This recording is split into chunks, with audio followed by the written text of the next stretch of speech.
The Apollo University, University of Leicester, 35 lakhs fees for 3-year BTech CSE UK.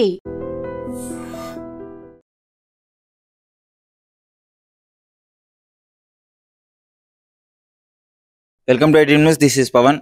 మహారాష్ట్రలో నాగ్పూర్లో ఓ వింత ఘటన చోటు చేసుకుంది. సో ఇప్పుడు ఈ మధ్య కాలంలో సోషల్ మీడియాలను యూజ్ చేసుకొని ఎంతో మంది ఇష్టం వచ్చినట్టు పిచ్చి పిచ్చిగా రీల్స్ చేసి ప్రాణాల మీదకి తెచ్చుకుంటుంటే, ఇంకొంతమంది మాత్రం వీటిని ఉపయోగించుకొని ఆన్లైన్ మోసాలకు పాల్పడుతున్నారు. సో ఎన్నో లక్షల రూపాయలు పెళ్లి కాని మా యువకుల దగ్గర అయితే దోచుకోవడం జరుగుతుంది. ఒక ప్రభుత్వ టీచర్, ఈమె పేరే సమీరా ఫాతిమా.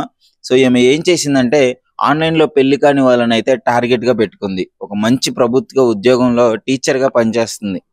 మహారాష్ట్రలోని నాగ్పూర్ లో ఒక టీచర్, గవర్నమెంట్ ఉద్యోగి.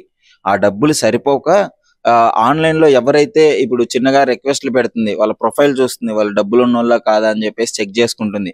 మొత్తం క్రాస్ చెక్ చేసుకున్న తర్వాత వాళ్ళకి చిన్నగా రిక్వెస్ట్లు పెట్టడం స్టార్ట్ చేస్తుంది. రిక్వెస్ట్లు పెట్టేసి వాళ్ళు ఓకే అనగానే మెల్లిగా వాళ్ళతో కాంటాక్ట్లు కలిపి మాట్లాడి వాళ్ళని మెల్లిగా ప్రేమలోకి దించి మాయ చేస్తుంది.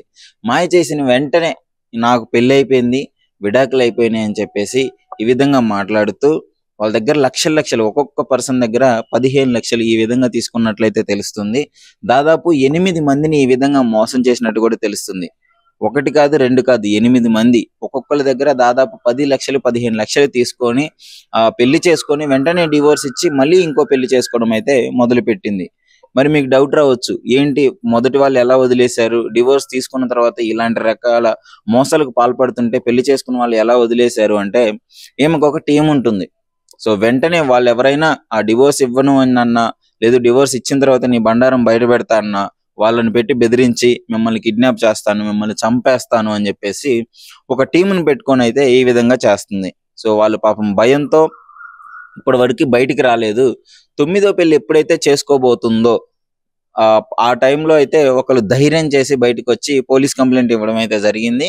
సో కంప్లైంట్ ఇచ్చిన తర్వాత ఈ బండారం అయితే బయటపడడం జరిగింది.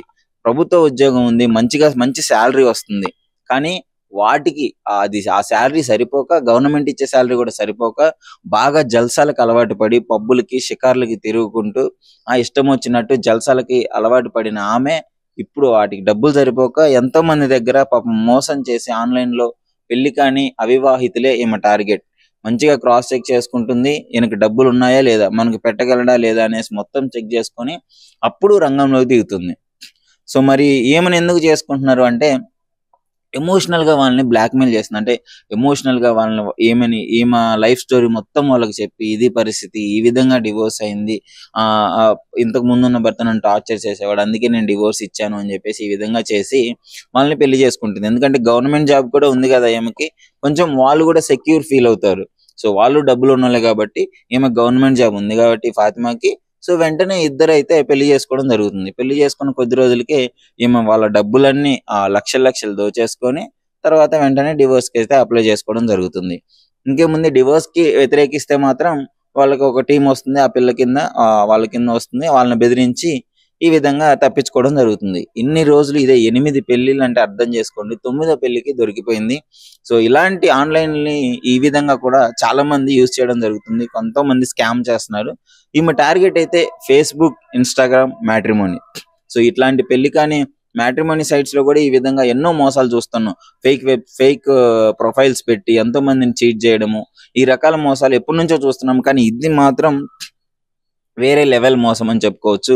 ఒక ప్రభుత్వ టీచర్ అయి ఉండి సిగ్గుచేటి ఇది, ఎంతో మందికి ఒక మహిళ అయి ఉండి ఇన్ని పెళ్లిళ్ళు చేసుకోవడం, అది అసలు ఎంత ఘోరమైన విషయం అంటే, సో ఇలాంటివన్నీ పసిగట్టాలి పోలీసు వాళ్ళకి. ముఖ్యంగా మోసపోయిన వాళ్ళు ఎవరైతే ఉన్నారో ధైర్యంగా వచ్చి కంప్లైంట్ ఇచ్చినట్టయితే దాదాపు ఒక 8 మంది జీవితాలు అయితే బాగుపడేదని చెప్పుకోవచ్చు. బట్ ఎనీవేస్ కొంచెం లేట్ గా వచ్చినా సరే తప్పు బయటపడింది కాబట్టి ఏమైనా పోలీసు వాళ్ళు అరెస్ట్ చేయడం జరుగుతుంది. సో వాళ్ళ మీద కూడా యాక్షన్ తీసుకోవడం జరుగుతుంది. మరి ఇప్పుడు ఈ 8 మంది కోల్పోయిన డబ్బు తిరిగి ఇచ్చే అవకాశం ఉందా లేదా, అసలు ఎలాంటి పరిస్థితులు ఉన్నాయని చెప్పేసి చూడాలి. ప్రస్తుతం అసలు ఈ ఇన్సిడెంట్ పైన మీ అభిప్రాయం ఏంటి? దాదాపు ఒక్కొక్క మనిషి దగ్గర 15 లక్షలు తీసుకుంది అంటే 8 మంది మీరే చూసుకోవచ్చు ఎన్ని డబ్బులు, ఎంత జల్సాలకు అలవాటు పడిందో. అసలు ఈ విధంగా జరుగుతున్న పైన మీ అభిప్రాయాన్ని అయితే కామెంట్ రూపంలో మై డ్రీమ్ తో షేర్ చేసుకోండి. నిజంగా ప్రస్తుతం ఉన్నటువంటి సమాజం దేనికి ప్రయారిటీ ఇస్తుంది? ఆర్థిక సంబంధాల చుట్టూ మాత్రమే తిరుగుతోంది. మళ్ళీ ఎన్నికలంగానే చాలా విరక్తి కలుగుతాను. మంచి అనిపిస్తుంది కదా, లేడీస్ కూడా ఛాలెంజింగ్ జాబ్స్ చేసినప్పుడు చాలా బాగుంటది. ఫుడ్ డెలివరీ ఇవ్వటానికి వెళ్ళినటువంటి డెలివరీ బాయ్ అనిల్ పై కళ్ళ ముందు